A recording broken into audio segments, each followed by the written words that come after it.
आज आसतु आम वीडियो माध्यम देखा कलंकी लगी लुहा कड़े को केमती सफा कर सहज उपाय आसतु से विषय वीडियो माध्यम जाना। गुड आफ्टरनून आपण समस्त को मो तरफ नमस्कार। आशा करछि आपण माने समस्ते भलरे थिबे मो भी भलरे अछि। चलंतु वीडियो आरंभ करबा किंतु वीडियो आरंभ करबा पूर्व आपण माने आज मो चैनल ले नुआ थांती ताले प्लीज प्रथम चैनल टिको सब्सक्राइब कर दियंतु पाखरे थिबा बेल आइकन को क्लिक करंतु जहा फଳରେ मो नुआ नुआ वीडियो रो नोटिफिकेशन आपण मानक पाखरे खूब शीघ्र पहुंची जिवो आ आपण माने मते सपोर्ट करि परिबे आगु को जीवा पई आ एते पर्यंत जो माने मते सपोर्ट करि आछथि समान तो प्रथम मोर बहुत बहुत धन्यवाद। ताले चलंतु वीडियो आरंभ करबा। ता पूर्वर आपण माने देखि पारुथिबे लुहा कड़ाईटीर अवस्था कौन हेइछि जोटा कि पूरा कलंकी लगी जाइछि तार पछटा भी कला पड़ी जाइछि। ताले चलंतु केमती कोन सफा करबा आमे तार उपायटी देखिबा। सेथि पई आमे प्रथमे गैस ऑन करबा। गैस ऑन कर सारी हमरो कड़ाईटी को बसैबा। तापरे आमे कड़ाई रे किछि पानी दबा। पानी को फुटिबा पई छाड़ीबा। हमर पानी फुटिलानी आमे गोटे लेंबू नबा एमती फोक साइज आपण गोटे तापरे लेंबू नेबे। लेंबू को से जो लुहा कड़ाई रे एई भली आपण माने घसीबे। जदि आपण माने हाथ द्वारा घसी पारुचन तो घसीबे, जदि आपण माने हाथ रे धरी पारुनांदी लेंबू को तले आपण माने एई भलिया फोक रे भरी घसीबे। देखि पारुथिबे हमरो देखिपे आमर लेंबू घसीवा द्वारा आमर कड़ाई पूरा पूरी सफा हो जाउची। टिके समय गरम हो गला परे आपण माने गैस भी ऑफ करके घसी पारिबे। तापर जेतले पुणी ठंडा हो पुणी अथरे गरम करि पारिबे। जोटा आपन को सुविधा सेमती करिवे नहले आपण माने एई टाइप रो गरम करिया पे बसै देबे। संडुआस रे धरि नेबे फोक साइज रे लेंबू को एमती घसीबे। आपण मन को बेसी परिश्रम करिया पे पड़िबनी। आपनकर लोहा कड़ाई पूरा पूरी सफा हो जिवो।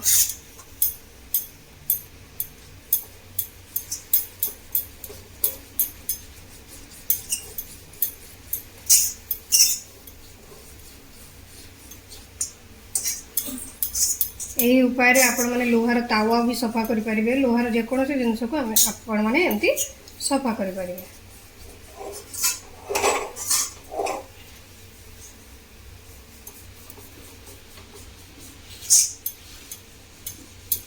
नहले आपण माने एई टाइप रो संडुआस रे भी धरिकी लेंबू को घसी पारिबे। देखि पारुथिबे हमर लोहा कड़ाई रो भितरटी पूरा पूरी सफा हो गलानी।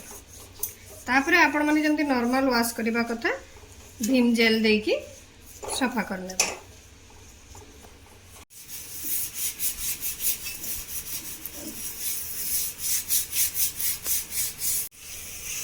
देखंतु कड़ाई भितरटी हमर एबे पूरा पूरी सफा हो गला। आपण माने देखि परथे मु तथापि मु पानी ढाल के टिके देखै दोची।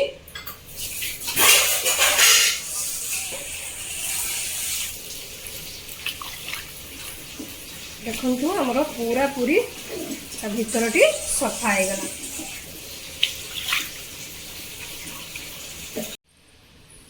देखि परथे भितरटी पूरा पूरी सफा। ताले चलंतु एबे आमे तार बाहरटी को सफा करबा। आपण माने देखि परथे केते कला हेछि। सेथि पई आमे कोन करबा ना टिके किछि बेकिंग सोडा नबा। बेसी नु आपण माने गोटे चामच पाखा पाखी नेबे। तापरे गोटे चामच लूण नेबे। बेकिंग सोडा परे लूण नेबे। आपण माने साइड रे टिके किछि गरम पानी नेबे। तापरे आपण माने गोटे लेंबू नेबे। लेंबू को चिपुडी देबे। से रसटी को बाहर कर नेबे। तापरे आपण माने कोन करबे ना लेंबू चोपा सहायता रे एटा को भलो भाबरे उषुम पानी टिके टिके देई घसीबे।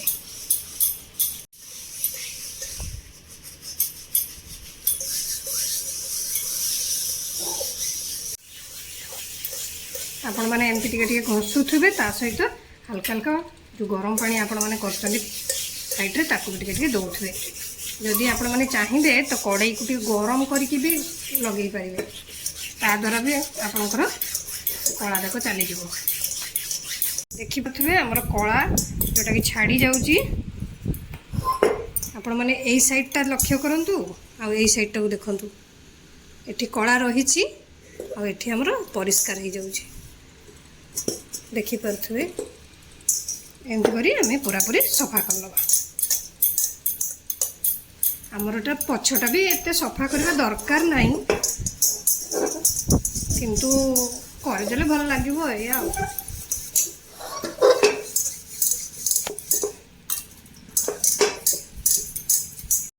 ତାପରେ ଆପଣମାନେ ନର୍ମାଲ ଯେମିତି ଭୀମ୍ ଲିକ୍ୱିଡ୍ ଦେଇକି ସଫା କରିବା କଥା କରିନେବେ।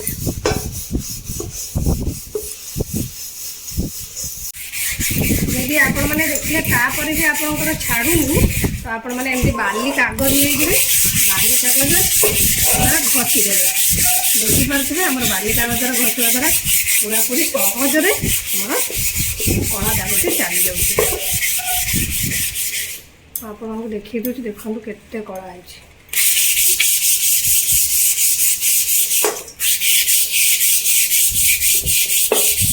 ତାହେଲେ ଚାଲନ୍ତୁ ଏବେ ଦେଖିବା ପାଇଁ ପାଣି ଢାଳିକି ସଫା ହେଇଛି ନା ନାହିଁ।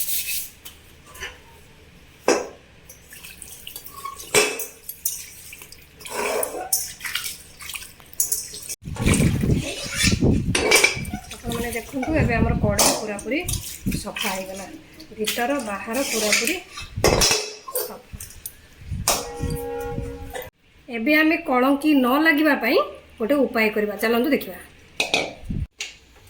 ସେଥିପାଇଁ ଗ୍ୟାସ୍ ଅନ୍ କରିବେ, କଢ଼େଇଟିକୁ ଗରମ କରିନେବେ। ଏବେ ଆମର କଢ଼େଇଟି ଭଲ ଭାବରେ ଗରମ ହେଇଗଲାଣି। ଆମେ ଏବେ ତାକୁ ଟିକେ କପଡ଼ା ସାହାଯ୍ୟରେ, କଟନ୍ କପଡ଼ା ସାହାଯ୍ୟରେ ଭଲ ଭାବରେ ଟିକେ ତାକୁ ପୋଛି ଦେବେ, ପୁରା ଶୁଖେଇ ନେବେ। ଏବେ ଆମର ଇଏ ଶୁଖିଗଲା।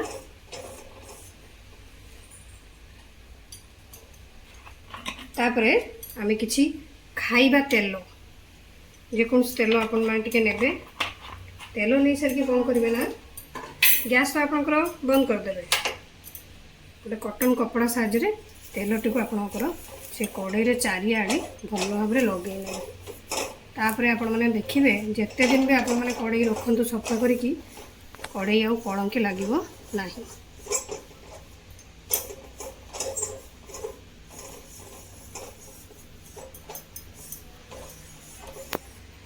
आशा करुच्ची आपको भिडियोटी भल लगी।